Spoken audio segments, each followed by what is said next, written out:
Hey everybody, this week we continue our series on things in the Bible that we don't talk about in church. In the 5th chapter of the Gospel according to Matthew, we have a series of sayings from Jesus that follow a pattern of, "You have heard it said, but I tell you this." And in verse 38 he says this, "You have heard it said, an eye for an eye and a tooth for a tooth. But I tell you, don't resist an evil person. If someone slaps you on the cheek, turn your other cheek and let them slap that one too. If someone sues you to take your shirt, give them your coat as well.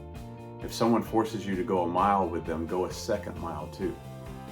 Now, ironically, two of these sayings are more well known outside the church maybe than inside the church. It's where we get our sayings, turn the other cheek and go the extra mile. But let's talk about that second one. The people Jesus are talking to here are like poor. I mean, a lot of them only have one shirt. They only have one coat. And on top of that, the coat is what they actually cover up with at night. It's how they stay warm at night. So Jesus is telling these people, hey, look, if an evil person comes and sues you unrightfully to take your shirt, give it to them and give them your coat as well. Now, it doesn't take a very active imagination to imagine how that was received, right, by these people. You're telling me an evil person comes and wants to take my shirt and I freely give it to them? And I freely give them my coat on top of that? I don't know how that I can accept that saying, right?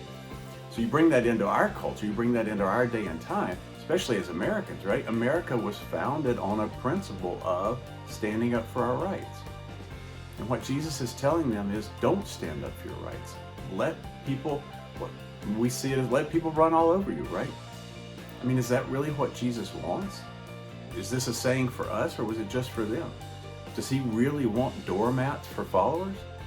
That's what we're going to talk about this Sunday. It's 6 o'clock. Come hang out with us and talk about it. It's a good time.